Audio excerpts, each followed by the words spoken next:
Tamil stories பார்க்கலாமா? Welcome to Kattis mini கதா. ஒரு காய்ந்த இலை தங்கமாக மாறுமா? ஆனால் இந்த ஏழை தொழிலாளி செய்த பானை அப்படி ஒரு விந்தையை செய்தது. இது வரமா அல்லது சாபமா? வாங்க கதைக்குள்ள போகலாம். ஒரு பழைய ஓட்டு வீடு. வெளியே பலத்த மழை பெய்கிறது. உள்ளே கதிரவன், மண்பாண்ட தொழிலாளி, ஒரு உடைந்த விளக்கு வெளிச்சத்தில் களிமண்ணை பிசைந்து கொண்டிருந்தான். அவன் மனைவி அஞ்சலை பசியால் தூங்கும் குழந்தையை தாளாட்டுகிறாள். அப்பொழுது கதிரவன், அஞ்சல, இந்த மாசம் பொங்கல் வருது, ஆனா ஒரு பானை கூட உருப்படியா விக்கலையே, குழந்தைகளுக்கு ஒரு துணி கூட எடுக்க முடியல. உடனே அஞ்சலை, வருத்தப்படாதீங்க, அந்த கடவுள் கைவிட மாட்டார், நம்ம நேர்மைதான் நம்ம சொத்து. மறுநாள் கதிரவன் ஆற்றங்கரைக்கு களிமண் எடுத்துச் செல்கிறான். அங்கே ஒரு முதியவர் தாகத்தால் மயங்கி கிடந்தார். கதிரவன் ஓடிச் சென்று தனது சிறிய செம்பில் இருந்த நீரை அவருக்கு குடிக்க கொடுத்தான்.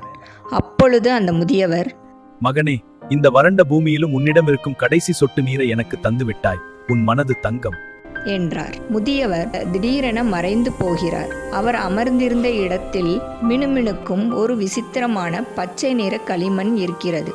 அதிலிருந்து ஒரு அபூர்வ ஒளி வீசுகிறது. கதிரவன் அந்த களிமண்ணை கொண்டு ஒரு பானை செய்கிறான். அந்த பானை காய்ந்ததும் அதுக்குள் ஒரு காய்ந்த இலையை போடுகிறான். வியப்பிற்குரிய வகையில் அந்த இலை ஒரு தங்க இலையாக மாறுகிறது. அப்பொழுது அஞ்சலை, என்னங்க இது அதிசயம், நாம் கேட்டது கஞ்சி, ஆனால் கடவுள் நமக்கு தங்கத்தை கொடுத்திருக்கிறார் என்றால் ஆச்சரியமாக. கதிரவன் அந்த பானையை தனது பேராசைக்காக பயன்படுத்தவில்லை. ஊரில் பசியால் வாடுபவர்களுக்கு உணவளிக்க அந்த தங்கத்தை பயன்படுத்தினான். இந்த செய்தி ஊர் தலைவருக்கு தெரிகிறது.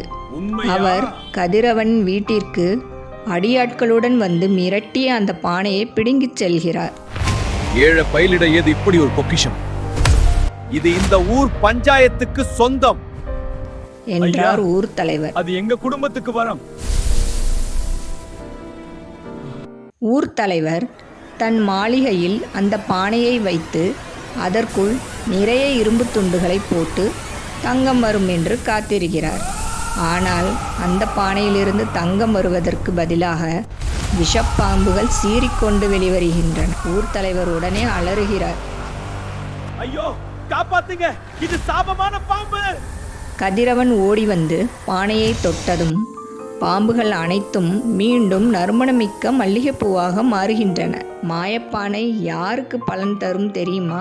தூய்மையான இதயம் கொண்டவர்களுக்கு மட்டுமே அது வரமாகும். பேராசை கொண்டவர்களுக்கு அதுவே தண்டனையாகும். அன்று முதல் கதிரவன் அந்த பானையை பயன்படுத்தி ஊர் மக்களின் பசியை தீர வைத்தான். ஊர் மக்கள் அனைவரும் கதிரவனை மனதார வாழ்த்தினார்கள். இந்த கதை உங்களுக்கு பிடிச்சிருந்தா சப்ஸ்கிரைப் பண்ணுங்க, லைக் பண்ணுங்க அண்ட் ஷேர் பண்ணுங்க.